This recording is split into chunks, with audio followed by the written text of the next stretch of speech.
Friends, welcome to சுதாவின் சமையலறை. இன்றைக்கி நம்ம இட்டாலியன் பாஸ்தா எப்படி செய்கிறதுன்னு பார்க்க போகிறோம். இது ரொம்ப கிட்ஸுக்கெல்லாம் ரொம்ப ஒரு ஃபேவரட்டான டிஷ். வாங்க நம்ம எப்படி செய்யலான்னு பார்க்கலாம். இட்டாலியன் பாஸ்தா செய்கிறதுக்கு தேவையான பொருட்கள் என்னென்ன அப்படின்னு சொல்லிட்டு பார்த்துடலாம். ஆலிவ் ஆயில், அதுக்கப்புறம் என்னென்னா டொமேட்டோ கெச்சப் எடுத்துருக்கிறேன், சால்ட், சில்லி பவுடர், காரத்துக்கு சில்லி பவுடர் எடுத்துருக்கிறேன். அடுத்து என்னென்னா பாஸ்தாவை ஆல்ரெடி கொஞ்சம் சால்ட்டு, அதுக்கப்புறம் ஆயில் போட்டு குக் பண்ணியிருக்கேன். அப்போ என்னென்னா இந்த பாஸ்தாவை இப்படி கிள்னிங்கன்னா ரெண்டாக உடையணும். இதுதான் அதோட கரெக்டான பக்குவம். அதுக்கப்புறம் வெஜிடபிள்ஸ் நான் என்னென்ன எடுத்திருக்கேன் அப்படின்னா கேரட், கார்ன், மஷ்ரூம், இந்த 3 எடுத்திருக்கேன்.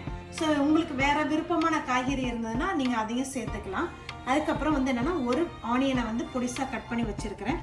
அதுக்கப்புறம் கார்லிக், ஒரு டொமேட்டோ, இதையும் பொடிசாக கட் பண்ணியிருக்கிறேன்.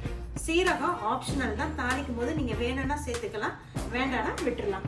இதுக்கு தேவையான சாஸ் என்னன்னு பார்த்தீங்கன்னா பாஸ்தா சாஸ். இது எல்லா டிபார்ட்மெண்டல் ஸ்டோர்லேயும் கிடைக்குது. உங்கள் ஊரில் என்ன கிடைக்குதோ அது அவைலபிளாக எடுத்துக்கோங்க. ஸோ இதில் என்னென்னா டொமேட்டோ அண்ட் மஷ்ரூம் சேர்ந்தது தான் இந்த பாஸ்தா சாஸ். அதுக்கப்புறம் என்னென்னா இட்டாலியன் ஹெர்ப்ஸ். இது இட்டாலியன் ரெசிபின்னு சொன்னோம் இல்லையா, அதனால் இட்டாலியன் ஹெர்ப்ஸ். அதுக்கப்புறம் என்னென்னா ஆரிகானோ எடுத்துருக்கிறேன். வாங்க இப்போ எப்படி பண்ணலான்னு பார்க்கலாம். ஒரு 2 டேபிள் ஸ்பூன் அளவுக்கு ஆலிவ் ஆயில் ஊற்றிக்கோங்க.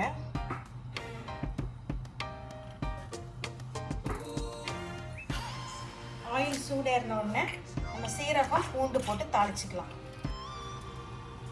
இப்போ ஆயில் நல்லா சூடேறிடுச்சு. சீரகம் கொஞ்சமாக போட்டு ஒரு டீஸ்பூன் அளவுக்கு போட்டு தாளிச்சுக்கோங்க. அடுத்து நான் பூண்டு போடுறேன். பூண்டு போட்டு லைட்டாக சாட்டே பண்ணிக்கோங்க.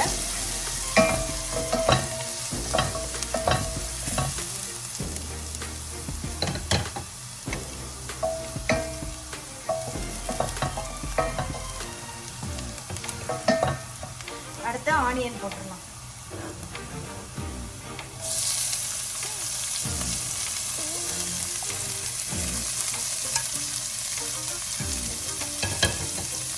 ஆனியன் போட்டு ரொம்ப கோல்டன் ப்ரௌனாக வரணும்னு அவசியம் இல்லை, லைட்டாக அந்த பிங்க் கலர் வந்தாலே போதும்.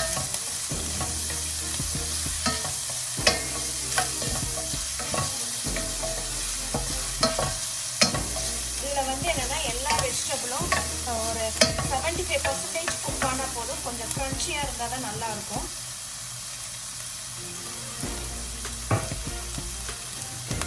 அதுக்கப்புறம் எந்த வெஜிடபிளையும் என்னென்னா பாயில் பண்ணணும்னு அவசியம் இல்லை. வெஜிடபிள்ஸ் நம்ம இதை போட்டு வதக்கும் போதே அது என்னென்னா வெந்துடும். நம்ம என்னென்னா பேபி கார்ன் தான் எடுத்திருக்கோம், அதனால நான் ஃப்ரோசன் கார்ன் தான் எடுத்திருக்கிறேன். சாரி, பேபி கார்னில் ஃப்ரோசன் கார்னு.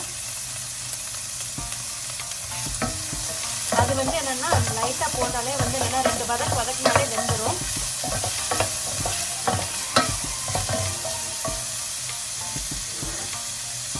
அடுத்து மஷ்ரூம் போடுறேன்.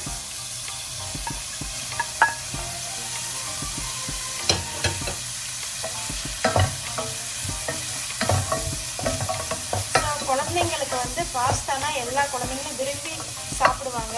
ஸோ அதில் என்னென்னா உங்களால் முடிஞ்ச அளவுக்கு வெஜிடபிள்ஸ் சேர்த்துக்கிட்டிங்கன்னா வெஜிடபிள்ஸும் குழந்தைங்களுக்கு கொடுத்த மாதிரி ஆயிடும்.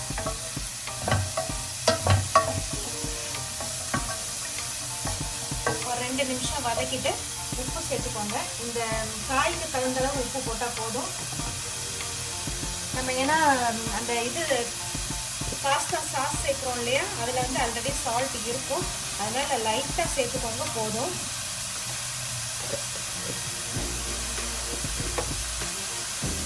காய் ஒரு அரை பதம் வெந்த உடனே நம்ம தக்காளியை சேர்த்துடலாம்.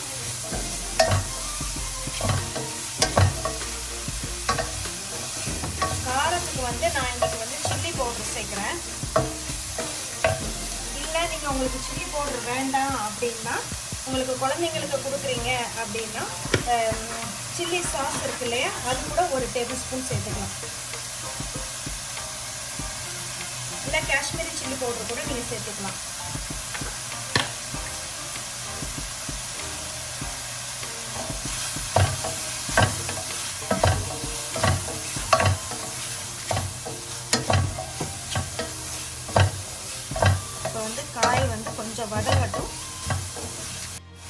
இப்போ வந்து காய் வந்து நல்லா வதங்கிருச்சு பாருங்கள்.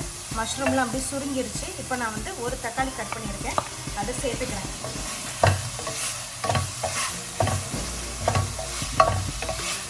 தக்காளி சேர்த்துட்டு நல்லா வதக்கிக்கோங்க. இப்போ வந்து காய் வந்து நல்லா வதங்கிருச்சு, தக்காளியும் வதங்கிருச்சு. நான் 1 டேபிள் ஸ்பூன் அளவுக்கு வந்து என்னென்னா டொமேட்டோ கெச்சப் சேர்த்துக்கிறேன். அதுக்கப்புறம் பாஸ்தா சாஸ், அது வந்து என்னென்னா ஒரு 3 to 4 டேபிள் ஸ்பூன் சேர்த்துக்கோங்க. அதுதான் வந்து என்னென்னா மெயினு. ஸோ அது வந்து என்னென்னா வேணுங்கிற அளவு சேர்த்துக்கோங்க. தேவைப்பட்டுச்சுன்னா கடைசியில் கூட சேர்த்துக்கலாம். பார்த்துட்டு தேவைப்பட்டால் கடைசியில் சேர்த்துக்கலாம். வதக்கிட்டு அதுக்கப்புறம் நம்ம இட்டாலியன் ஹெர்ப்ஸ் ஆரிகனோ சொன்னோம் இல்லையா, அதையும் சேர்த்துக்கலாம். அது வந்து இந்த ஃப்ளேவர் நல்லா இருக்கும். இட்டாலியன் ஐட்டம்ஸ் எல்லாத்துக்கும் இதை சேர்ப்பாங்க. ஸோ இதை வந்து இருந்தால் சேர்த்துக்கோங்க. உங்கள்கிட்ட வந்து கார்லிக் பவுடர் இருந்தால் கூட நீங்கள் வந்து சேர்த்துக்கலாம், அதுவும் நல்லாயிருக்கும். ஸோ ஆரிகனோ, இட்டாலியன் ஹெர்ப்ஸ் எல்லாம் சேர்த்தாச்சு. கலந்துட்டு ஆல்ரெடி நம்ம குக் பண்ணி வச்சுருக்கிற பாஸ்தாவை இதில் சேர்த்துடலாம். கொஞ்சம் தண்ணியோடு சேருங்க. அப்போ தான் வந்து என்னென்னா அந்த சாஸில் வந்து நல்ல கலந்து விடுறதுக்கு வசதியாக இருக்கும்.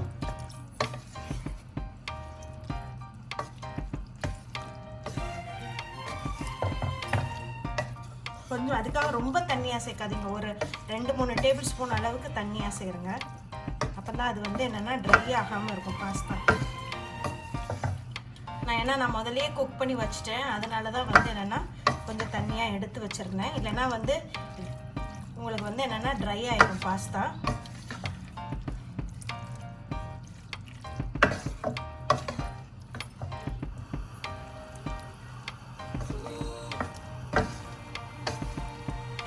ஸோ இன்னும் கொஞ்சம் பாஸ்தா சாஸ் ஊற்றிக்கிறேன்.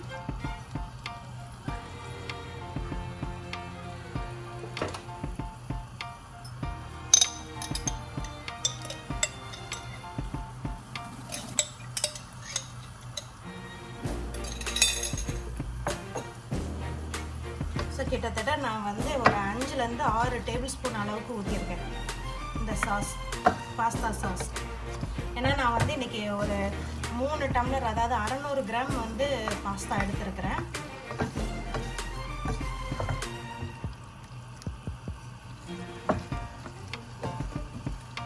இப்போ வந்து பாஸ்தா ரெடி ஆயிடுச்சு. இப்போ வந்து நம்ம ஆஃப் பண்ணிக்கலாம். ஸோ வந்து என்னென்னா பெரியவங்களுக்கு கொடுக்கும்போது இதோடையே கொடுங்க. சின்ன குழந்தைங்களுக்கு வந்து என்னென்னா மேலே வந்து சீஸ் தூவி கொடுங்க. இந்த மாதிரி வந்து என்னென்னா ரெடிமேட் சீஸ் வந்து கிடைக்கும், உங்களுக்கு ஷ்ரெட்டட் சீஸ் கிடைக்கும். அதை வந்து மேலே வந்து அப்படி தட்டில் போட்டுட்டு சூட்டோடு அந்த சீஸ் போடுங்க. அது நல்லா மெல்ட் ஆயிரும். பாருங்கள், இந்த மாதிரி நல்லா மெல்ட் ஆயிரும். ஸோ இப்படி குழந்தைங்க கொடுத்தீங்கன்னா குழந்தைங்க விரும்பி சாப்பிடுவாங்க.